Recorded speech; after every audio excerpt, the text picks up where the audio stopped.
नमस्कार, भारत एक्सप्रेस देख रहे हैं आप। आपके साथ मैं हूं उज्जवल मिश्रा। भोजपुरी सुपरस्टार और सिंगर पवन सिंह का एक वीडियो सोशल मीडिया पर तेजी से वायरल हो रहा है।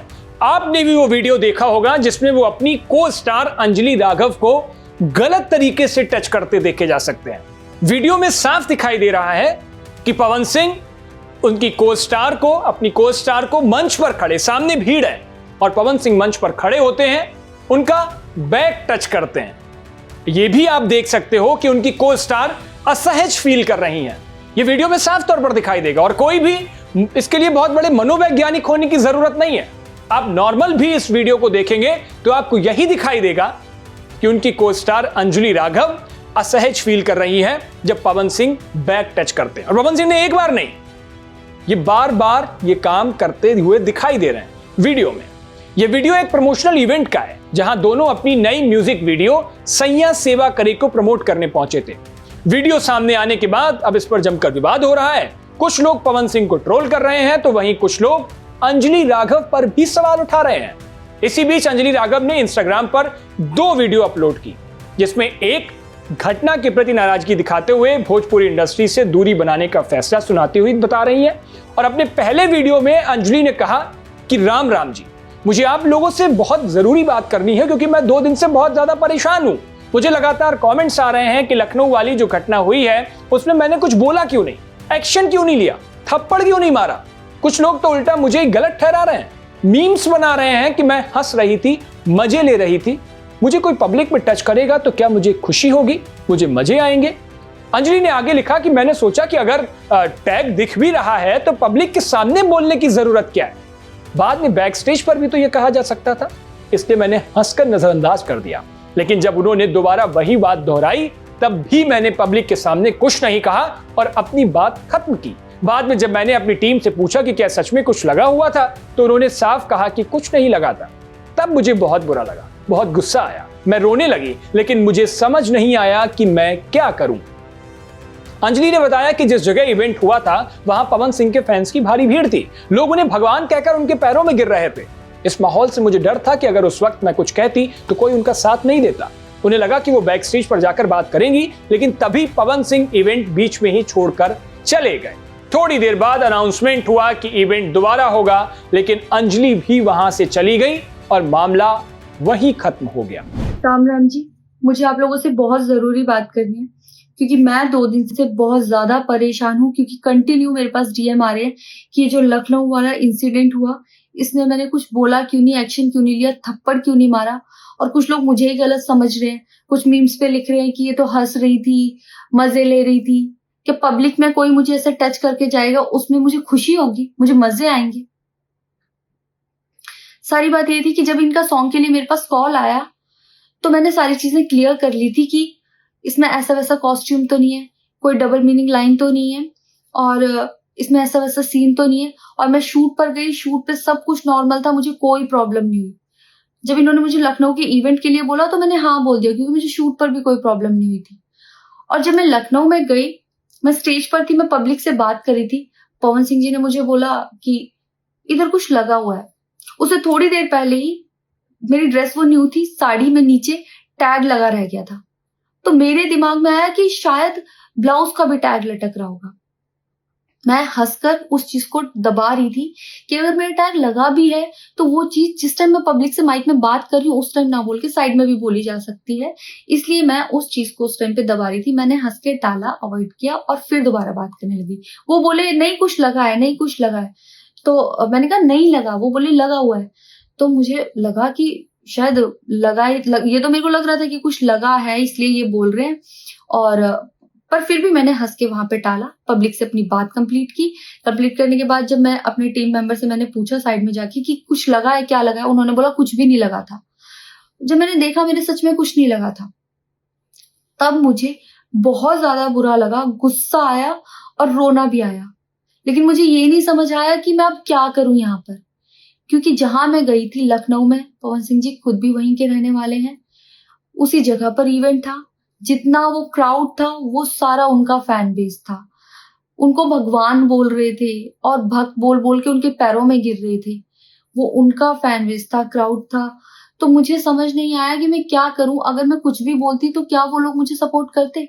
मेरे साथ कुल 3-4 बंदे यहाँ से गए थे, तो वहां जितना क्राउड था, क्या वो लोग मेरा साथ देता? मैंने सोचा मैं बैक स्टेज जाके बात करूंगी। ये थी पहले वीडियो की बात। अंजलि ने जो लिखा उससे आप कितना वाबस्ता रखते हैं, आपको क्या लगता है ये तो बताइएगा ही, लेकिन इतनी भारी भीड़ के सामने एक लड़की असहज फील होती दिखाई दे रही है, ये उस वीडियो में साफ देखा जा सकता है। और पवन सिंह की फैन फॉलोइंग के बारे में तो आप जानते ही हैं कि कैसे उनके फैंस, उनके चाहने वाले उन पर अपना प्यार लुटाते हैं। यही बात अंजलि ने अपने पहले वीडियो में कही भी कि अगर वो वहां पर कुछ रिएक्ट करती तो लोग उनकी बात को नहीं समझते। अपने दूसरे वीडियो में भी अंजलि ने एक बात की है। उन्होंने इस बात पर गुस्सा जाहिर किया कि उनके बयान से पहले लोगों ने बिना पूरी बात जाने उन्हें ही दोषी ठहराना शुरू कर दिया। उन्होंने कहा कि मैंने जब सोशल मीडिया पर इस बारे में कुछ लिखने की कोशिश की तो मुझे कॉल आया कि पवन सिंह की पीआर टीम बहुत स्ट्रांग है, अगर तुमने कुछ लिखा तो वो तुम्हारे बारे में उल्टा सीधा फैला देंगे, मामला और बड़ा बन जाएगा। यही सब सोचकर मैंने खुद को शांत रखा, सोचा 2 दिन में मामला शांत हो जाएगा, लेकिन ऐसा नहीं हुआ। अंजलि राघव ने साफ कहा कि वह किसी भी ऐसी हरकत का समर्थन नहीं करती जो बिना अनुमति के साथ किसी महिला के साथ की जाए। उन्होंने ये भी कहा कि किसी भी लड़की को उसकी इजाजत के बिना टच करना गलत है, और अगर ऐसे तरीके से किया जाए तो हद से ज्यादा गलत है। अगर यही हरकत हरियाणा में किसी ने की होती तो वहां की जनता खुद जवाब देती, मुझे कुछ कहने की जरूरत नहीं पड़ती। इस घटना के बाद अब अंजलि ने ऐलान किया है कि वह भोजपुरी इंडस्ट्री में काम नहीं करेंगी। उन्होंने ये भी कहा कि मैं एक आर्टिस्ट हूं, नई नई चीजें करना चाहती हूं। पवन सिंह जैसे सीनियर आर्टिस्ट के साथ काम का मौका मिला तो लगा कि कुछ नया सीखने को मिलेगा। अगर मराठी इंडस्ट्री से ऑफर आता तो भी मैं करती, लेकिन इस इंडस्ट्री से मुझे सिर्फ तकलीफ दी है। उन्होंने कहा कि अब वे अपने परिवार के साथ हरियाणा में खुश हैं और भोजपुरी में आगे कोई प्रोजेक्ट नहीं करेंगे। आखिर में अंजलि ने लोगों से अपील करते हुए कहा कि आप बताइए उस वक्त मेरी गलती क्या थी, अगर आप मेरी जगह होते तो क्या करते, मैंने क्या गलत किया, मैं बस यही समझ नहीं पा रही हूँ। मैं थोड़ी देर रील्स बन के अचानक से वो उतर के चले गए बीच में ही इवेंट के। थोड़ी देर मैंने रील बनाई, अनाउंस ये किया गया कि अभी इवेंट दोबारा स्टार्ट होगा, डिनर के लिए अनाउंस कर दिया गया, मैं भी उतर के चली गई और इवेंट वहां पे खत्म हो चुका था। अनाउंस किया गया था सिर्फ कि दोबारा होगा। नेक्स्ट डे जब मैं घर आई तो मैंने देखा ये बहुत बड़ा मैटर बन चुका था। मैंने उन लोगों से कांटेक्ट करने की कोशिश की, किसी ने मेरा फोन पिक नहीं किया, ना ही उन लोगों ने फोन करके मुझसे हालचाल पूछा कि परेशान हो या कुछ भी, नहीं, कोई हालचाल नहीं दिया। मैं पोस्ट करना चाहती थी, जो लोग लिख रहे थे कि मजे आए या हंस रही है, मैं रिप्लाई में पोस्ट करना चाहती थी। मेरे को किसी का कॉल आया था कि पवन सिंह की पीआर टीम बहुत स्ट्रांग है और कुछ भी ऐसा वैसा मत लिखना और ना पोस्ट करना, क्योंकि वो लोग अगर कुछ लिखेंगे ना बहुत कुछ उल्टा लिख देंगे तुम्हारे लिए और बहुत कुछ कहेंगे और बहुत बड़ा मैटर बन जाएगा। अभी जितना परेशान हो उससे ज्यादा परेशान हो जाओगी, तो छोड़ो। मैंने ये सोच के इस चीज को अवॉइड किया। मुझे लगा 1-2 दिन में मैटर थोड़ा ठंडा हो जाएगा, कोई बात नहीं।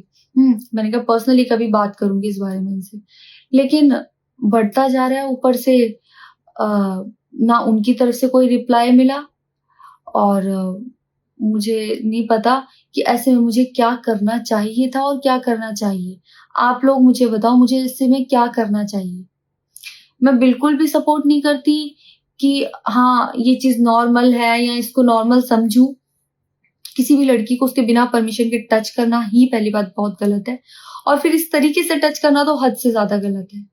यही सेम चीज अगर हरियाणा में हुई होती ना तो मुझे जवाब देने की जरूरत नहीं पड़ती, यहाँ की पब्लिक अपने आप जवाब दे देती, यहाँ की ऑडियंस फुल सपोर्ट करती और जवाब देती। लेकिन मैं उनकी जगह पर थी, वो यहाँ पे नहीं थे। इससे मुझे ये लेसन मिला है कि मैं भोजपुरी इंडस्ट्री में अब काम नहीं करूंगी। आर्टिस्ट हूं तो नई नई चीजें ट्राई करने का मन करता है कि ये भी ट्राई करूं, ये भी ट्राई करूं, ये भी ट्राई करूं। कुछ भी अलग सा आता है तो करने का मन करता है कि कुछ अलग होगा, कुछ नया ट्राई करती हूँ। और वो भी पवन सिंह जैसे सीनियर आर्टिस्ट के साथ कोलैबोरेशन थी तो हुआ कि हाँ कर लेती हूँ। होता है, अगर वो भी नहीं होते तब भी अगर कोई मेरे पास मराठी का भी प्रोजेक्ट आता तो मैं सोचती कि हाँ कुछ चेंज होगा, कुछ नया सीखने को मिलेगा, ट्राई करती हूँ। पर ये भोजपुरी में काम करने के मेरे साइड इफेक्ट थे जो मेरे साथ हुए। मैं अपने परिवार में, अपने हरियाणा में खुश हूँ। मुझे नहीं करना काम भोजपुरी में, पर आप लोग मुझे जरूर बताना कि इस सिचुएशन में अगर आप होते और आप वहां पर होते तो आप उस टाइम पर क्या करते और मेरी गलती कहाँ है। जय श्री राम। अंजलि ने अपने 2 पोस्ट में पूरा अपना दर्द बयान किया है। अब सवाल ये कि पवन सिंह के चाहने वाले, उनके फैंस, उनके दर्शक ये बात समझनी चाहिए कि अगर आपका पसंदीदा आर्टिस्ट, आपका पसंदीदा सिंगर या आप जिसे अपनी पलकों पर बिठाकर रखते हैं तो उसकी सिर्फ अच्छाइयां ही नहीं, अगर उसने कुछ गलत किया है तो आपको भी आगे आकर समझाना चाहिए, बताना चाहिए, जिससे उसे ये फील हो जो चीज खुद से नहीं हो पा रही है।